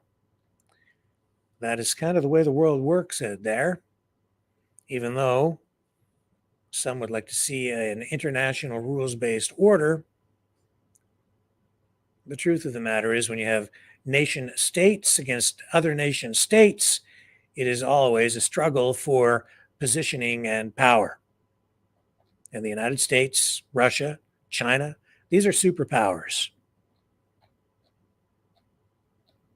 So they kind of dictate how the world works. And with the United States having the world reserve currency and the military to back that up and positioning in the Middle East, they have the power, they have the position. It's just being challenged right now, which is why we are seeing such escalation in the Middle East. All right, let's just check back in here with this live feed from the camp just outside Eagle Pass, Texas. And we'll dip back in here for a moment and see what these speakers are saying, see if there's anything interesting going on. This feed from Soup Mama. They don't teach us government. They don't teach us the Constitution. They don't teach law enforcement the Constitution. In fact, they're not even law enforcement. In order to be law enforcement, you must enforce the Constitution. They have statutes and codes which are not law. But In New Mexico, Texas is our neighbor.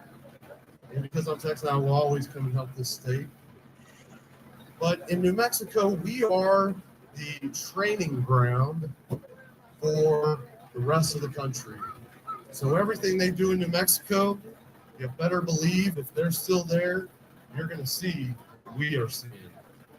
So right now, over the last couple of years, they've been passing some extreme statutes. And I go to legislature, city council meetings, county commission meetings all over the state. I get thrown out by the sheriffs. They give us our 60 seconds to talk in legislature, where I explain to them that statutes are supposed to be parallel to the Constitution, not way over here. Right? 9th Amendment says you do not get to interpret the Constitution as you please. The 10th Amendment says you're only granted the powers that the Constitution affords you. We don't serve our servants, they serve us. So some of the things that they are doing right now in legislature in New Mexico, private property, you own your home, let's say you own a one-story home, they can come in, put a second story on it, and house illegal immigrants in your house. If you have an acre of land, they can come and build a tiny home, and you have no say. This is going on right now. They brought the Church of Satan in, and they're going to put them in every single school, and they're going to have the ability to do the sex changes, the abortions, right there, and never tell you. Just remember, anytime you register for anything, you give up your power of attorney. So when you register your children for school, you're no longer the parent. When you register your car to the state, you don't own it. When you register to vote, obviously. Okay, so we'll come back to that in a few moments.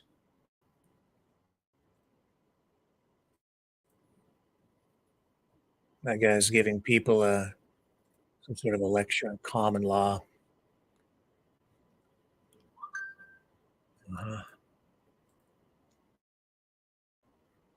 And Elon Musk weighing in on everything going on down there at the border.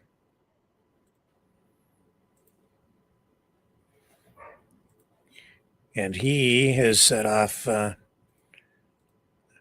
firestorm chain reaction on X, formerly known as Twitter, with this post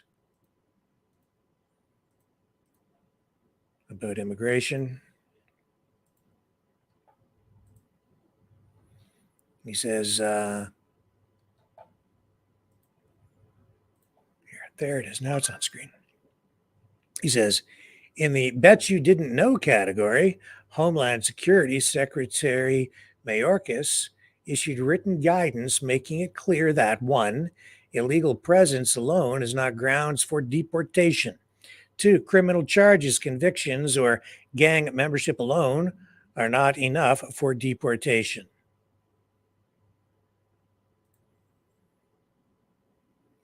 He goes on and says, you basically have to be a convicted axe murderer to be deported. That's because every deportation is a lost vote. 5.4 million views is what that has generated for Elon Musk. And we're getting comments on both sides of that issue. Comments on both sides of that comment. He doesn't seem to be afraid to speak his mind, except sometimes he's afraid to speak his mind. It's hard to pin him down because he opens his mouth, he tweets and posts quite a bit, seems to take a side on an issue, then flips, flops, backtracks, makes a trip to Auschwitz after posting things that generate accusations of anti-Semitism. Now he's over here talking about the border situation and immigration. For a guy with that kind of money and that kind of responsibility, he's pretty ballsy. You know, most CEOs of companies would refrain, I think, from posting controversial things like that. And I would say even most billionaires would sort of refrain from engaging in that kind of very visible, high profile online social media activity because it can damage your company. And I think it has in some ways, but in other ways, I guess it has maybe given him and his companies a bit of a boost at times too. Two ways to kind of look at it. I mean, look at what Mike Lindell does with My Pillow. He really utilizes media in a unique and creative way. He's latched on to a side of the political spectrum. He owns now some social media platforms or has an interest in some of them. And then through those social media platforms, he advertises his own products, which is a pretty interesting and I would say an effective way to promote and run your business. My Pillow. I don't own a My Pillow, but an interesting business guy and an interesting business model, to be sure. And that speaker's still going on there. And it is getting close now to 7:39.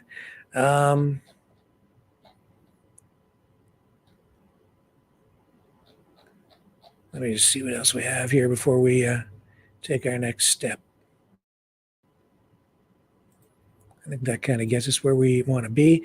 We're going to go to the phones here in just a moment. But I did want to show you this in case you missed it.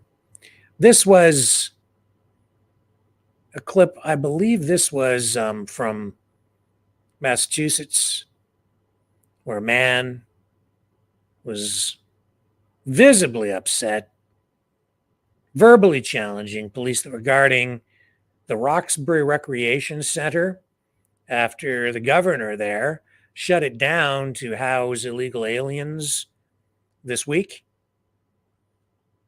And I think this guy pretty much captured the feeling or the feelings of a lot of people from his community and certainly reflects, I think, the overall feeling that people share at that children's camp just outside Eagle Pass, Texas tonight. Basically, they brought in these immigrants.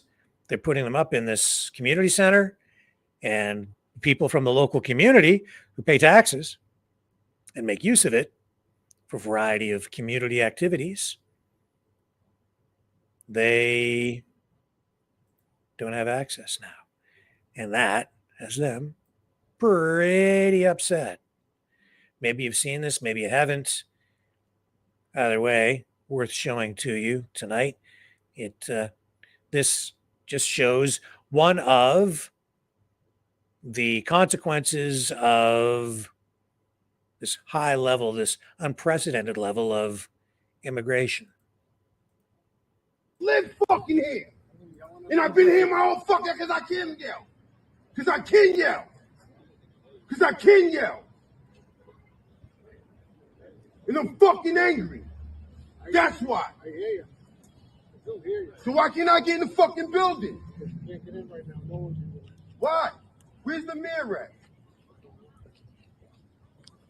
Y'all, this fucking town's a fucking sham, yo. It's all about fucking money. It's a fucking money grab. Y'all give a fuck about the motherfuckers that was born and fucking raised here. Y'all raised the fucking rent so fucking high. Can't afford to live here, but y'all gonna bring some other motherfuckers here? That doesn't fucking add up. It doesn't make no fucking sense. None. None. I'm fucking homeless. I work a full-time job, 40 hours, and can't pay to live here. How the fuck are y'all gonna bring somebody else here? Don't make no fucking sense. None. So there's a guy who works 40 hours a week. He's homeless, working 40 hours a week to survive on the street.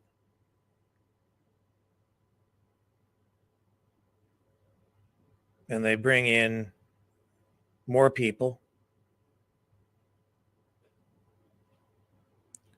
and at least put a roof over their heads, and he can't get the same service.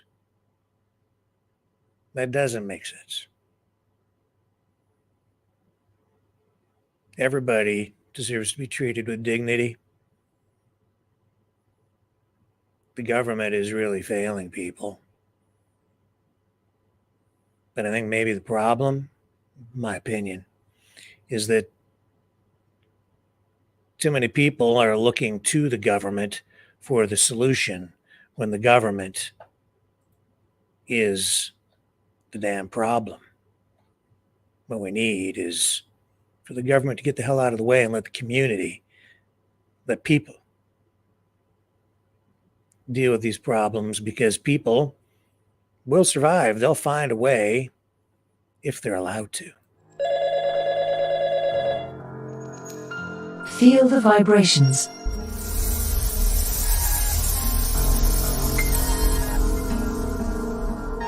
Our quest continues.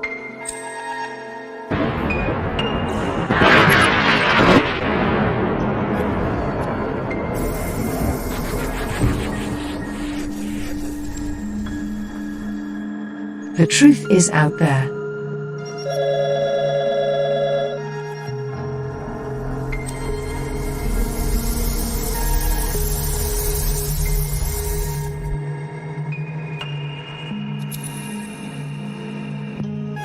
We are Mavericks.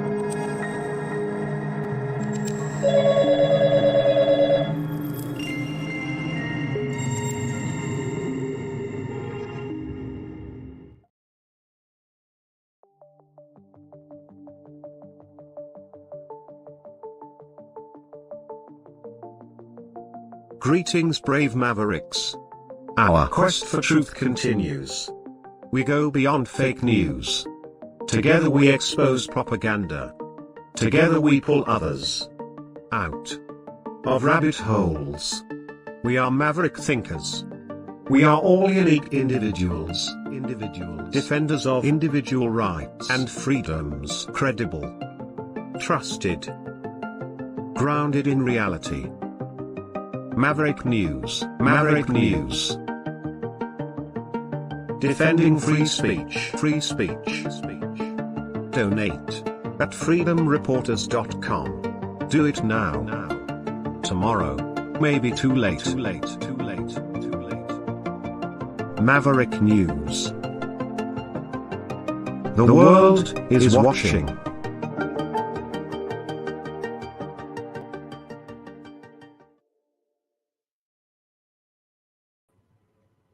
Okay, and the phone lines are open. The clock is ticking. Here's the number to call.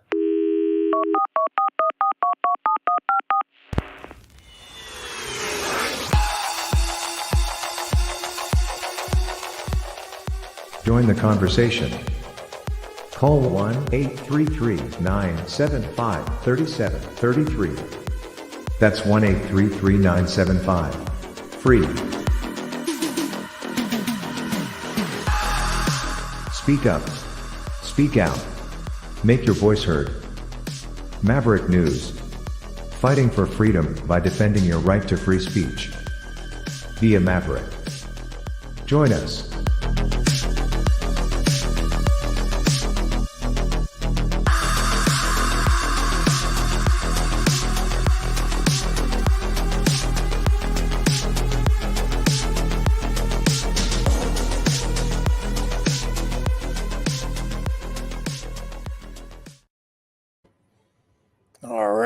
So you can call in, and I would really like to get some new callers. So if you've been thinking of calling in but haven't, now would be a good time. I will put you right to the top.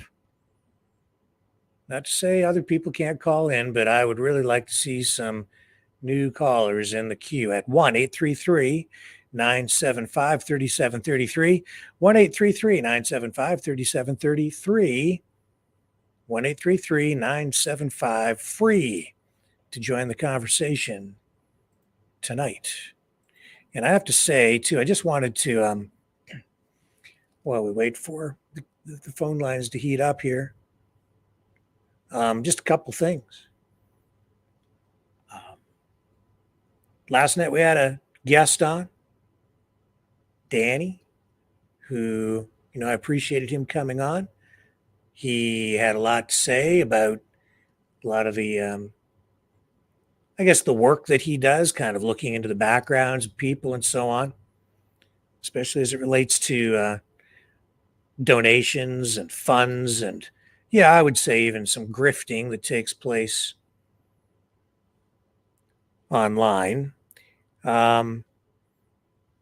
But the views of the people who appear on the program do not always reflect my personal views or the views of or the policies of my company, Maverick Multimedia Incorporated. People are free to express their opinions on here, but in particular when it comes to talking about other people and their activities or what they might be involved with or what their practices are, how they might handle money. And there were no accusations that went over the line last night at all.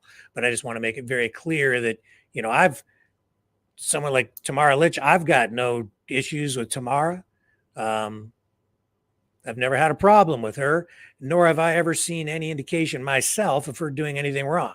So I'm just saying that while names were kind of coming out a little bit last night, I don't want to leave anybody with the impression that I'm pointing the finger at anybody in particular, because I'm not. The intent last night was simply to bring Danny on to just make people aware that, yeah, some people say they're going to do something, or they make promises to people and they ask for donations, where they, and it's up to you to do your due diligence to determine if you're donating to a good cause, as Soup Mama told you tonight and has told you every night she's been on as well. So make sure you research these organizations or people that you're sending your money to. Even that children's ranch. I know nothing about it. I don't know if it's a nonprofit. I don't know if it's a for-profit thing. I don't know anything about that ranch. So if you're thinking of donating to that ranch down in Texas, I would encourage you to check it out more thoroughly. Find out what it's really all about.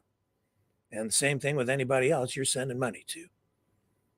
It's just that simple. Be careful. And think about whether what somebody is doing is providing you with a service, if they're actually producing results or not. I'm seeing, some people, frankly, that encourage people to get involved or to support something and say that they're going to achieve some sort of a result. And over again, they get you nothing. I've been seeing a lot of that over the last few years. So people will make their own decisions. You're all adults. It's your money. You speak with your money the same way you speak with your voice. So be careful how you exercise it, because it's important. Again, you can call in at 1-833-975-3733, and let's go to our first caller of the night. Who do we have on the line? Hello. Hello. Go ahead. You're on the. Hi. Hi. Hello. Yeah, I'm here. Go ahead. Okay. Hold on. I'm not sure if I'm online. You are? Oh, okay. All right, Rick. Okay. So sorry about that.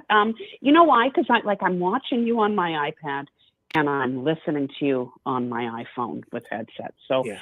You know what, Rick? I just wanted to say, we spoke, I think maybe it was a year ago or so. You were doing a live stream about, Donald Trump. And we had talked about whether it would be Donald Trump or DeSantis anyway. And I had said, I think it's going to be Donald Trump. So it looks like it is going to be Donald Trump. And also, aside from that, the main reason I wanted to talk tonight was, Rick, I really appreciate what you do. You know, you give people a voice. And, you know, I follow your YouTube channel. I follow some other YouTube channels, which I'm not going to mention, right? Because, you know, we're talking about your YouTube channel right now. But without channels like yours, we would not see or hear about certain things that are going on, right? You know, obviously, you know, the mainstream media doesn't really, I don't know, tell you what's going on out there. And I just wanted to tell you that I appreciate what you do. And basically that's it. I appreciate it. It's it means more than you know. It's yeah. It's in this business these days, in particular, you know, you get compliments and you also get a lot of criticism, but that comes with the territory. Yeah. So I do appreciate the positive feedback. Thank you, Rick. Thank you. And you know what? That's all I have to say tonight. And you know, I guess you can move on to the next caller, right? But thank you. All right. Well, thank you very much. I appreciate it. You have a great night. All right, Rick. You have a good night. Okay. Okay, bye. All right. And yeah, I just wanted to elaborate too on what I was saying there. Also, just to clarify too, you know, Leo went to Brian Massey's office yesterday. We ran the video. And he talked about having protests and so on. I got to tell you, like, Leo does what Leo does. He's his own guy. He makes his own decisions. I don't have a leash on Leo. Lori does her own thing. You guys do your own thing. I don't organize protests. My company does not organize protests. I'm a journalist. I'm not a cheerleader. I do inject my opinion. I do call balls and strikes. I call it like I see it. And I try to make it clear when I'm editorializing. In the course of doing these broadcasts. But I also try to provide balance, a variety of perspectives, give all kinds of people a voice on the platform so that we can explore these issues in the broadest possible way and allow people to then draw their own conclusions based on the information that we are able to share and the opinions and views. So we can have discussions about these things. But I don't want to become, and I don't want this platform to become, an activist platform. I don't want to be so much of an activist. I do have my bias. I'm making that very clear, but I always make room for dissenting perspectives here. You don't always get that these days. In fact, it's becoming very rare through either mainstream media or independent media. And as much as people sit there and think that the mainstream media is the only one lying to you and or giving you slanted perspectives, I will tell you that in the independent media world, the polarization is, I think, more extreme. I have to be quite honest. You're getting a perspective from most platforms, and that's why people gravitate to them. Honestly, that's why people donate to those platforms, generally speaking, because those platforms reflect their personal views. Now, I'm very conservative in my views, and so we tend to attract an audience here that is reflective, I think, of me and my personal views. Although we have a lot of people in here who don't even like me. I think that much is pretty clear from the chat tonight, and that's okay. But I'm trying to navigate through this new form journalism, this new age journalism that we're dealing with here through social media.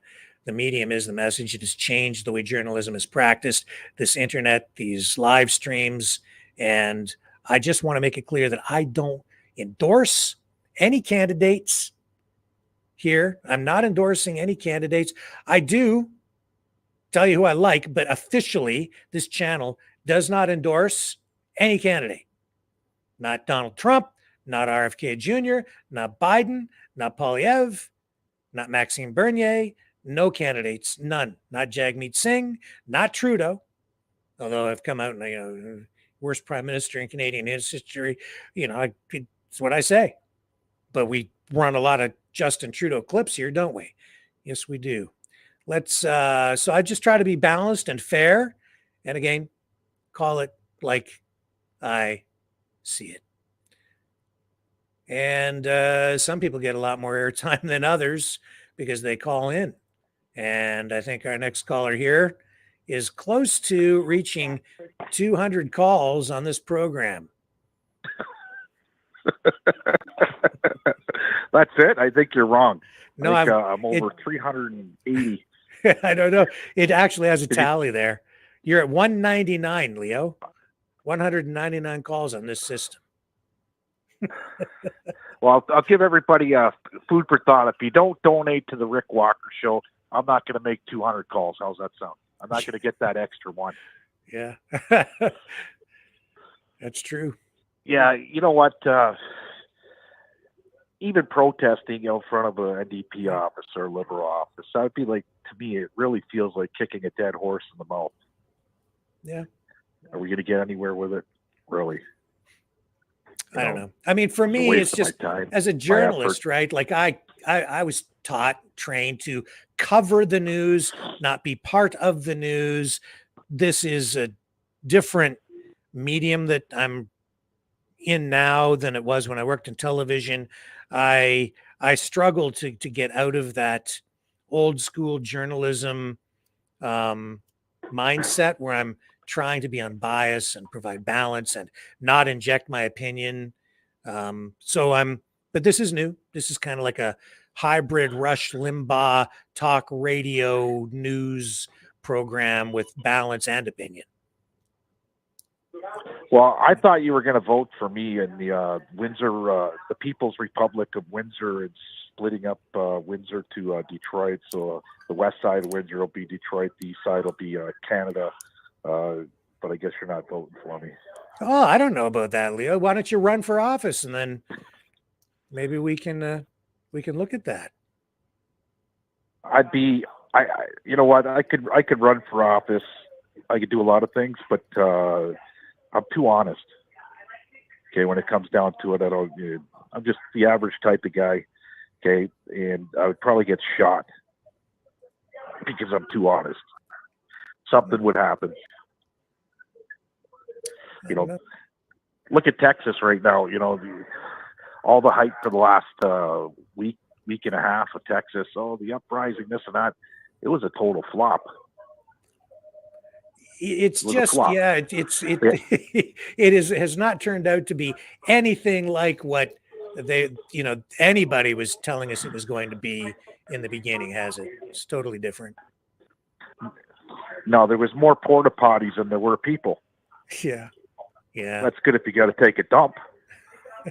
You want a clean porta potty, go take it, right? We're very well organized on that manner. But for them to sit there and say, well, we have a special guest speaker possibly coming at 7 p.m. like Donald Trump's going to come and waste his time. Yeah. Okay. He ain't going down there. That would hurt his campaign tenfold. Okay. To me, it was a Bible study. That's what was going on there. Yeah, that's what it looks like to me too. Sort of a mix of common law school with some hymn singing and little concert here and a little Dr. Phil over there. Yeah, well, Dr. it Phil. kind of reminds me of Ottawa 2.0. Yeah. Okay, where they were going to get 1 million people there, and only 70 people showed up. Yeah. Okay, the same thing in Texas, right? So it's sad. I get what's going on. They would have probably had better luck in New York City. Yeah, because there are a lot more people there to begin with. But well, that and there's a lot of people that are disgruntled right now about what's going on in New York City with the immigration, right? Yeah. Yeah, they're crossing that in Texas, but they're not staying in Texas. Yes. They're going to New York City. That's Chicago. Right. Sanctuary cities, right, where they won't be touched. Yeah. And when you have a group beating up on a New York City police officer, and you got the who are those guys in New York City with the red berets? Oh, I know what you're talking about. Yeah, Silva's the guy, the leader, saying that they have to protect the police now. Yeah. The guardian angels. Right. Yeah. Those guys, right? Yeah. The guys out on the streets so doing their thing. Yeah. Yeah. All I know is this has been a very great start to 2024. Mm-hmm. Okay, and I don't know what to make of it. I don't know what the rest of the year has planned, but sit back, grab your popcorn, and enjoy the show. Don't get too involved. It's all a big show. Yeah, we have 14 governors tomorrow coming to Eagle Pass to meet with Governor Greg Abbott of Texas. And that to me is really the more significant event, even more than this convoy, because that's the politics. Yeah. If they're coming there to support them, right, they might get a handful. Maybe Donald Trump will show up there. Who knows? Yeah, maybe. Dr. Phil flying in, drop rolling and jumping back on the, what a joke. What a joke, really. It was an embarrassment to the, they pumped it up 700,000 trucks. It was a convoy in the beginning. And then all of a sudden, our plans were never to go to Eagle Pass. Yeah. Bullshit. That's all I've been hearing for a week and a half. Yeah. Exactly. Right. So, yeah. They were smoke and mirrors. I'll let you get on to your next caller. They were shifting gears just because they were trying to find a way to make everything work, right? In the end. So I have to say, I think in the end, what they've done is they've salvaged this thing. They've put together something that looks respectable. They've got a nice little camp out going there. It's family oriented. It's entirely peaceful. I don't have an issue with any of that. And if they want to sit around and sing some songs, listen to some guys play the guitars, have some speakers, and do their thing for the weekend and hang out, it's cool with me. I don't think they're hurting anything out there. So more power to them. It's very cool with me. It's peaceful. Okay. And that's a good thing. It's peaceful. Yep. It sounds great to me, but all the grifters out there, you know who I'm talking about. Yeah. Okay. All the grifters out there pumped it like it was the next Ottawa convoy or the farmers protests in Europe. Okay. Yeah. Nothing like that. Right. So they pumped it up, and there's a lot of people donating money, and we're just sitting back laughing, going, really? Yep.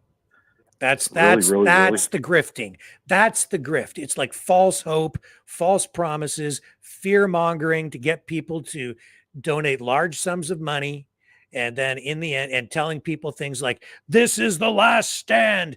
We need you now. It's like, really? Like, and then sell your house and all your worthy possessions and join us. Right. Sell everything and come and join us. Right. It's the makings. It's a cult, plain and simple. No different from the Branch Davidians down the road in Waco. Yep. Okay. No different. Okay. And a lot of people are opening their eyes to it. Right. I'd have a lot more respect for a lot of these people that are on YouTube and everything else. Okay. Like you do this. This is a business. Okay. And you say it's a business and you're registered as a business. Mm-hmm. Okay. So you're not, I know you're not making what, not even close to what CTV was paying you at the end. Okay. But you're on. Okay. You provide something to us. Like the last caller said, she was great. Okay. You provide something to us day in, day out. You're not waiting for the next, big scare tactic to get out there and start filming. Oh, here's a Rick Walker show. We're here at wherever, right, Palestine, Ohio. Okay, and encrypting and trying to get money that way. I'd have a lot more respect for a lot of these people. And at work the other night, I was laughing. I not just your show. I was watching after your show because I'm at work till 4 in the morning. I'm watching a show, and it's 2.5 hours long, and they're doing an interview with a guy. Okay, and it's a live interview, and then it stops and says, well, if you want to watch the rest of the interview, so the guy didn't even get to tell his whole story. You have to go to Patreon. Oh, yeah. Which is another, okay? Yeah. So, it costs whatever, $5 to go over and watch the rest. Like, give me a break. You just wasted 2.5 hours, and you click unsubscribe that page.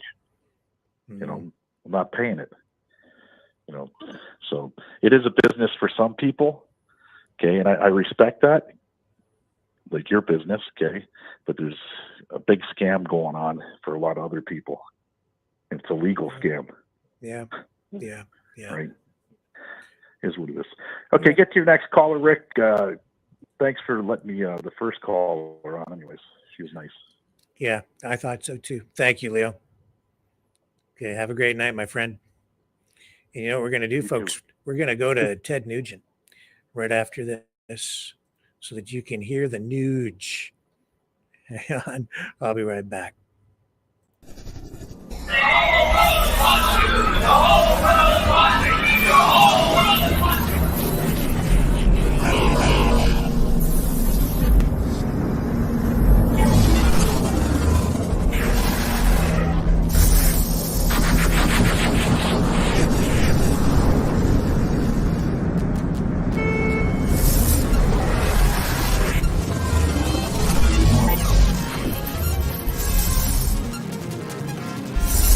Maverick News. The world is watching.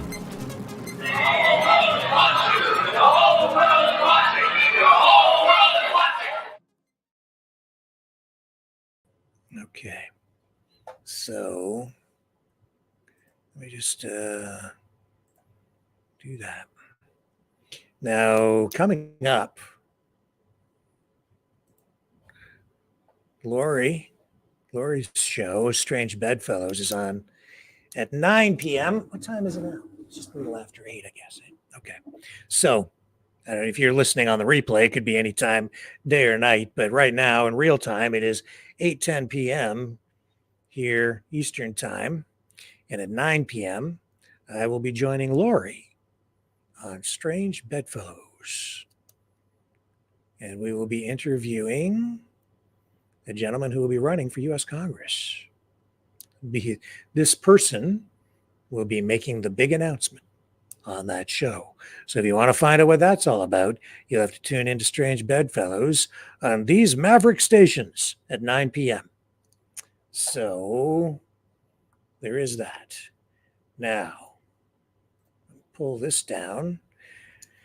And as I say, this whole thing, and in Eagle Pass and just outside of Eagle Pass, it really did turn into something of a circus.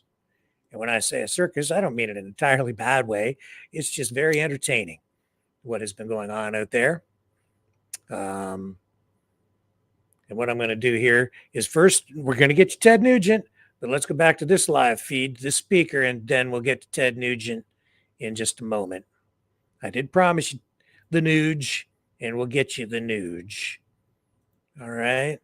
But let's go back to this live stream now from Stoop Mama. Love you, brother. I touched his face. And I sent him home in a dignified transfer. And I've sent the very first one here. He's on my wrist. Somebody go wake up the troll. I haven't asked his mom today if I can say his name, so I can't. 23 years old. He was right here when he died, right next to me. His leg was against my arm.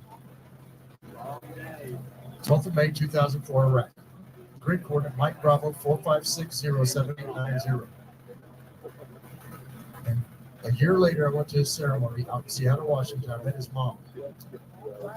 And I asked her, I said, ma'am, I was a captain then. I said, you can hate me, but I was his commanding officer. I'm responsible for everything that happens or fails to happen. If you want to hit me or spit on me or call me a name, I'll take it if that makes you feel better. But I didn't know that she was a Christian lady. And she said, Captain, I want you to live your life like his life mattered. How does that happen? Her only child, single mom, how does that happen? Because there's something inside of her that said that we need to live our life. Get ready for this. Like his life matters. That's the important thing here. That's that message that I learned. And it took me a long time to figure it out because it was Jeff Shaver, this other soldier, who taught me this. And he was a young kid. He said, I heard him shoot. We were on top of this building when we pulled into Baghdad, and we were fighting all night trying to occupy this old palace that belonged to Uday and Crusade. Said, what are you saying every time you shoot? Well, sir, I'm saying Philippians 4, 6, and 7, sir. What's that? I said, well, do not be anxious about anything. A little hard to hear what he's saying. Christ Jesus. I said, well, I don't know that one yet. I said, well, you do now. He taught me. But so I think what we'll do is and that's how you don't live in a spirit of fear, because you know that the word is the sword, and the sword is the piercing thing that gets through us. So when I say this stuff, I'm telling you from reality, that's how it started. So that's what's going on live just outside of Eagle Pass, Texas. The Nuge. All right. Here he is playing the national anthem on his Gitbox. Hendrix style. Except it ain't really Hendrix style. It's Ted Nugent style. All right, let's share that with you now.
Ted Nugent, Motor City Madman in Texas. I'm going to sign off, folks. I'll be back at 9 p.m. on Strange Bedfellows with Lori and our special guest. And I will be back tomorrow night as well, 6 p.m. Eastern Standard Time.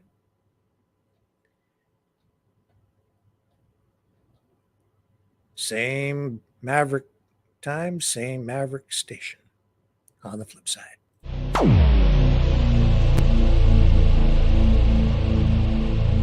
This has been a Maverick Multimedia production.